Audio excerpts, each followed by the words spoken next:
Well, my mom, she just picked up this Alfa Romeo Stelvio, and we had to lower it because the wheel gap is pretty gnarly, coming stock on these things. So we went ahead and ordered the Madness Auto Works 2-inch drop lowering springs. It's going to be a significant difference. It's going to probably look a lot better. Yeah. So we're going to be doing a video on installing these. Something different. Get an Alfa Romeo. I don't think here. There's a video on I haven't seen one, and typically people like to, sometimes people like our content. Yeah. So we'll do our version. We'll do our best to explain how to do it, how it feels after. Definitely going to go get an alignment tomorrow after we lower this, so my mom's not driving around all wonky. So we're going to jump right into this. We'll film this side, so it's easier to see. Yeah, like that. But see how she does. Should be pretty straightforward. Yeah. All right. Yes, I am wearing the same clothes from the cage video, but that has nothing to do. We're on the same day. Last time we left off, I was just about to jack up this car. We were going to just do one side and then film the other one, so we knew exactly what was going on. We did pull off the whole front strut, suspension, everything, and got to the point where we needed to release a spring and loosen the bolt from the top hat. And there's a wire. There's a wire because these are electronic. Yes, and we didn't have the socket for it, and we tried what we could, but nothing was really right or safe enough. But for a brand new Alfa, for a brand new car, so my dad ended up ordering the right socket. It's a number 16 snap-on notched socket, so you can get the wire through here, and that is how we will be able to loosen that bolt, 16 millimeter. So yeah, we're gonna get the side jacked up and go from there. Now that we have what we need to continue this video, and we'll probably just film one side. We're probably just gonna film one side so we can master it. Yeah. Okay, so we just finished the passenger side of the car. Got familiar with everything that we need and how to do it. We're starting on the driver rear right now. We're going to show you guys how we do it. And step one, chalk the wheels. Make sure you're in park. And if you have some random way, if you have a manual version of this, which I don't think they make, put it in gear. But jacking this car up is a little odd, so there is jacking points. There's little like plastic squares that come out the bottom, but for the jack stand, we just went ahead and put it on the, it's basically the subframe brace, I would say, or maybe a cross beam. Cross beam goes underneath the rear drive shaft and the exhaust. So we put the jack there, just somewhere where there's structural and then we kept the actual jack just as a safety measure. And now we're gonna go ahead and crack these lugs off and take the wheel off. Take the wheel off.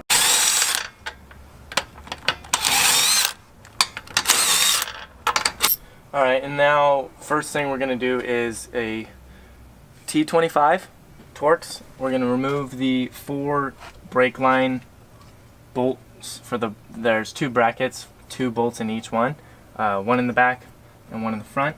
So we're going to go ahead and remove some of those so we don't have to worry about the brake line. Alright, so now we're going to go ahead and remove the sway bar end link. It's the one on the top, since there's 2 connections. The easiest one to get to is the one on the top.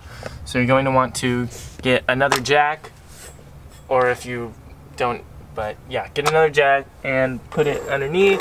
Let me know when I jack it up. And go ahead and lift that up, just to get some of the pressure relieved. That's good right there. Get a 16 millimeter on the back side of it.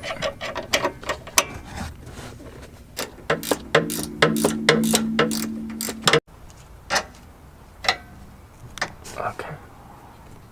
That's out. Okay, so once you remove the sway bar end link, you're gonna go ahead and have to remove the side that's connected with the shock. There's the side that's going to be in the front. Yeah, it's kind of the side towards the front of the car. There's a E bolt that's here, and E bolt, I mean like E sockets would typically you would have to use this, but normal like wrenches do work. For this front one, I'm using a size 14. And it's on there tight. There's no stripping whatsoever. We've done this multiple times. We did the other side. Everything's fine. It grabs. But if you do have an E-socket, I would recommend using that. But normal ones do. Yeah, we're gonna take that just out. the job. Oh, then You'll remove this. The nut on the back side. And there's a weird. I can see it. You can see it. This one right here. Yep. Nut on the back side. That'll just drop off. It's got a little tab on it to lock it in place so it doesn't spin out. So you don't have to have anything on the back side. Yeah. So just get this bolt out and then move on from there. Yeah.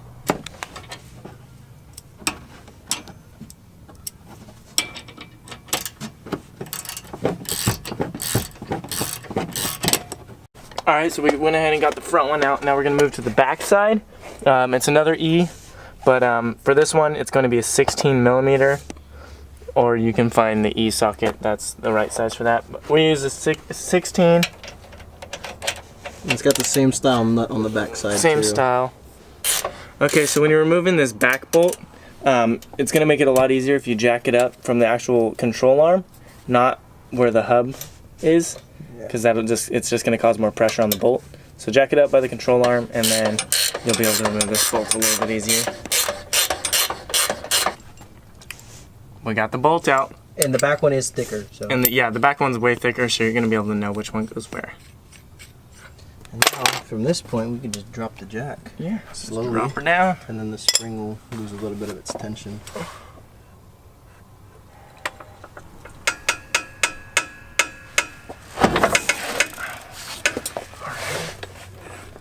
So now we got to work to get the spring out. Now it's the fun part. Interesting part for the rear. Yeah, so when you drop everything, it's not like the typical spring just push down falls a little out, bit, or you push down and it comes out.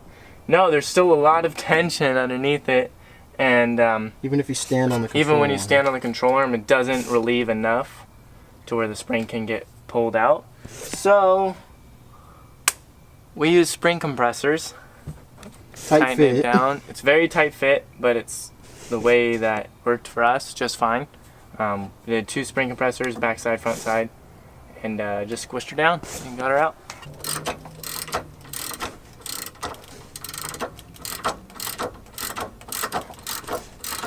Nice little workout. Yeah.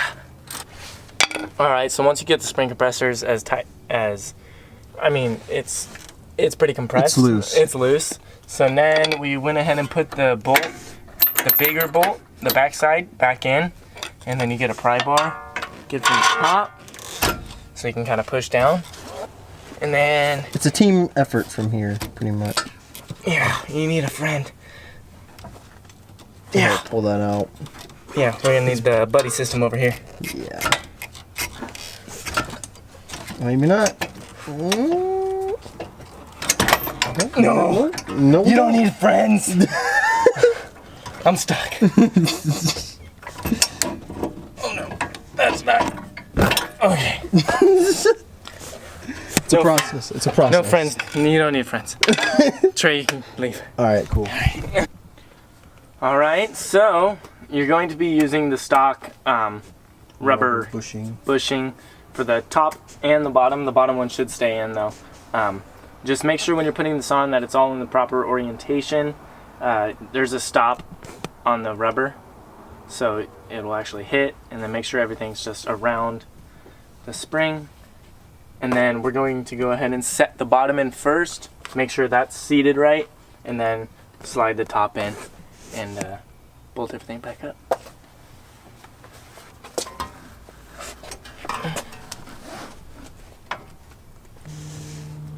Alright, so once the spring's in, you're good to just bolt everything back up. It's the same way as we took it apart, so just do what you did to take it apart in reverse order, and you'll be able to get everything back together.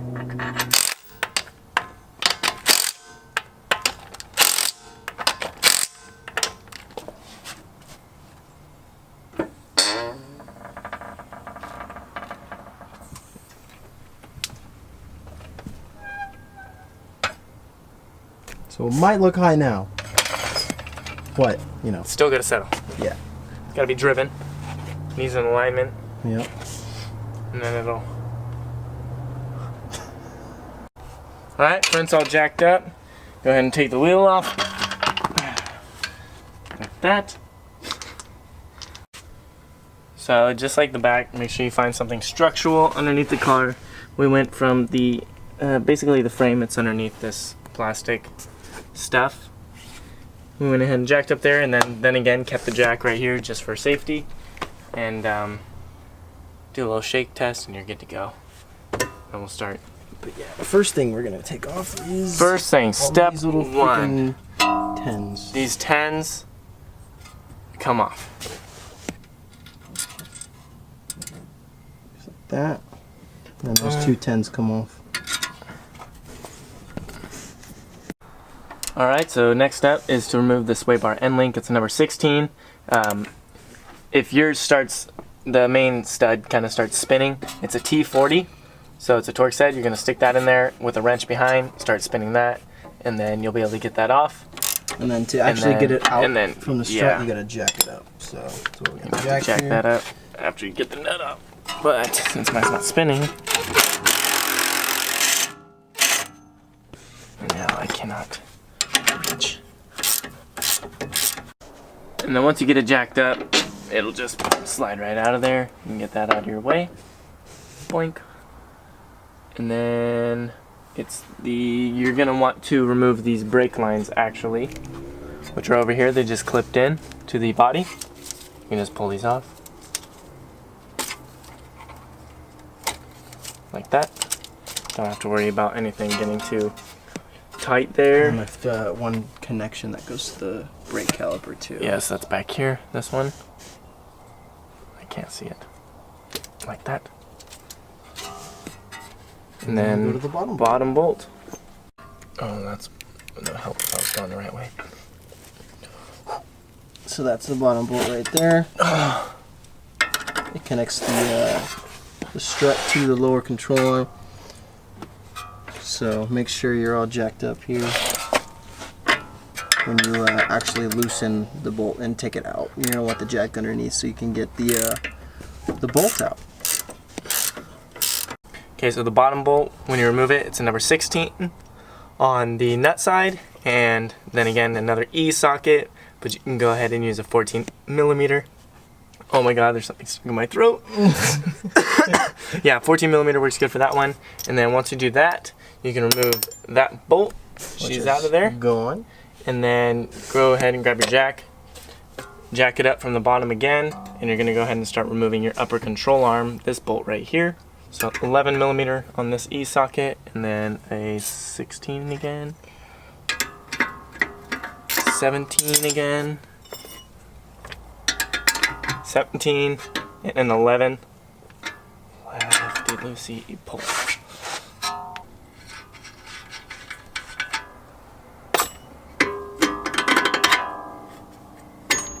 Ooh.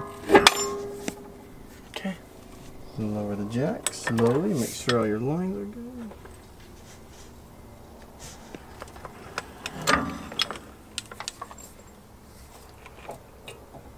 Yep, we're still good. Okay, yep, still slack, nothing's pinched. So now we go ahead and remove the top ones. Okay, and then once you go ahead and start removing the top ones, before you do that, there is the electronic portion of it that is inside this little cover. So you can pop the cover off. There's your little guy. And then it's this little clip, you just kind of pull up on it, and then it pops out. And then and now you're safe to remove your 13mm for the top. I'm gonna get I'm gonna get a socket on this. The driver's side, you'll notice the 13mm for the top are underneath this positive terminal for the battery. It's two 10s, remove those, and this will fold up, and you'll have access. And then make sure, then again, the electronic portion is underneath this bar, kind of, the plug is, so you can go ahead and remove that. Oh, I'm not gonna be able to get the nut.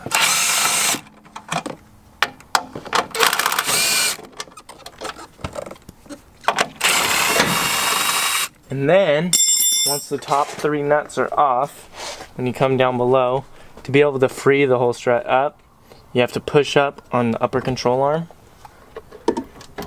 and kind of watch your wire.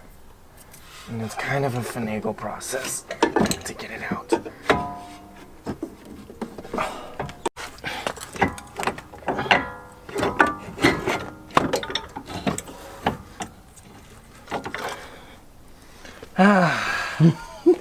There you go. And see, don't lose your nuts.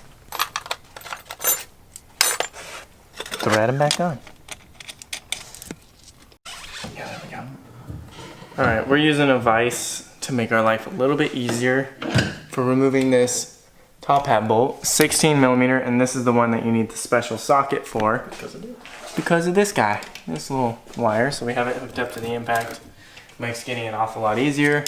If you don't have access to that and you're just going to use a hand ratchet, you're probably going to have to be holding this, which is a number 9. And you're going to have to hold this with the ratchet on top and crank it off slowly. But for the sake of time, we should be able to just spin it off this.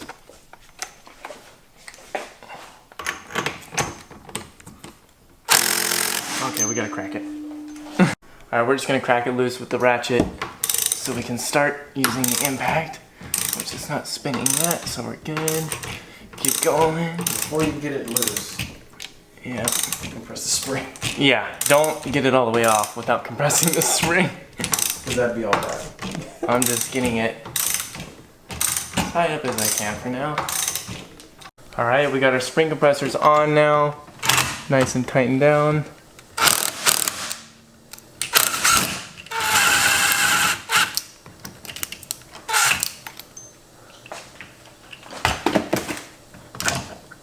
Remove your top hat.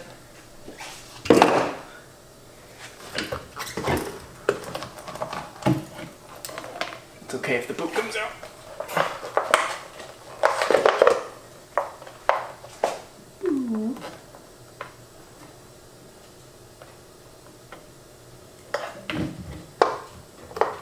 Boop.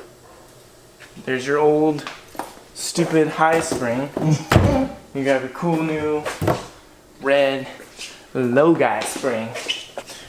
The fatter end of the spring goes onto the top, and get that on here. And the spring does seat, and it has a stop right here on the bottom. That's a little guy right here. That's where she stops. And then you can put your top hat back on, and Shouldn't need to compress it. shouldn't need to. Okay, it's gonna look a little crooked and wonky at first, but helps when you have another person. We managed to do it without a spring compressor. You just push down, get a few threads going. Like that. And then you can start tightening her down.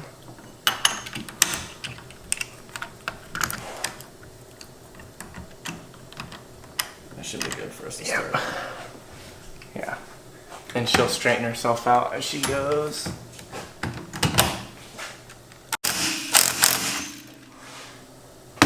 There she is. Just for safety, give it a nice one while she's still on the vise. And then we can put her in.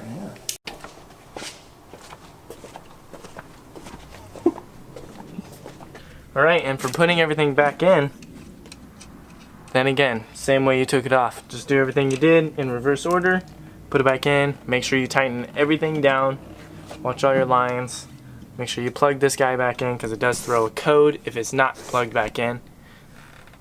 And see how she looks when she's on the ground.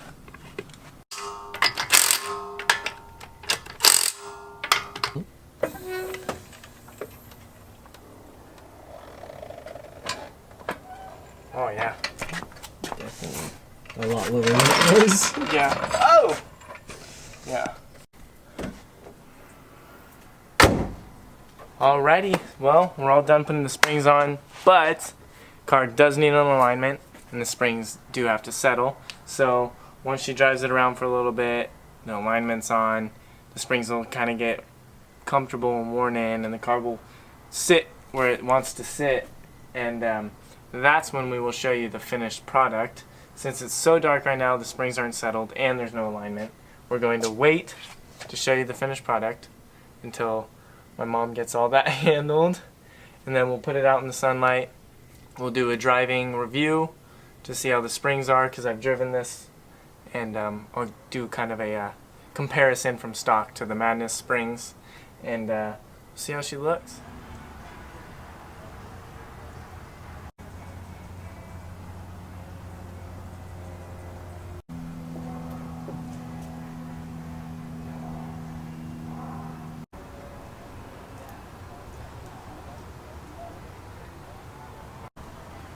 Alright, so since the last little clip, it's been a few days. My mom went and got an alignment, and it's been kind of settled in since the install. It does sit lower than it did when we actually installed them, and that's what usually happens with lowering springs. They'll start to break in.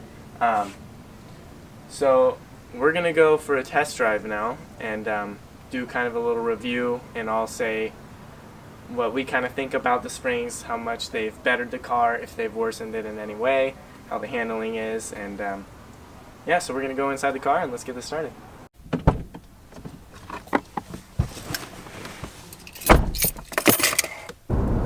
Well, I do say by driving this thing around some nice little bends right here, nothing that this car is not going to ever handle well. Yeah, but the springs have definitely helped the car just stay more planted, I would say. It took a lot of the body roll out of the car. I did drive it before, and it was kind of, you know, there was a lot of body roll in it. See, we took that corner, and there really wasn't much.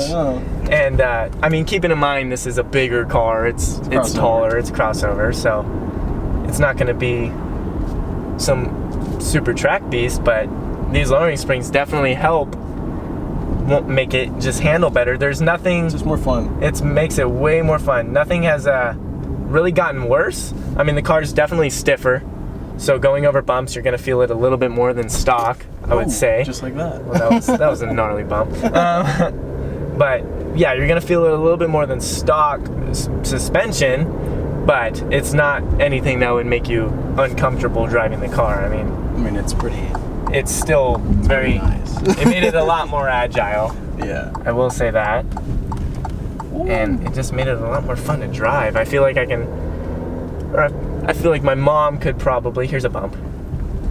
Oh, not bad. It's not bad at all. Yeah, and that was a rain gutter. So that just felt normal. Yeah. it just felt like a little bit more responsive. Yeah. I think if my mom wanted to wing this around a few corners, which she might, you know, you never know. Some fun. The car wouldn't get out of control. So that was our little review and install video on the Madness lowering springs for the Alfa Romeo Stelvio.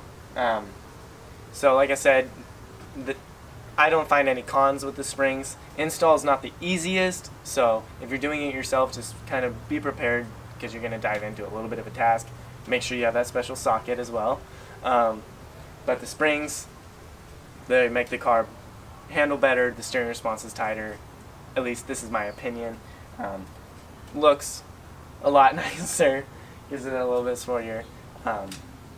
But if you have any questions on how to do this, please DM us on Instagram, comment on our video, shoot us an email from our website, so make sure you check out our website too, and we'll be happy to answer all of those questions you have. Please subscribe, click the little bell, and thank you for watching.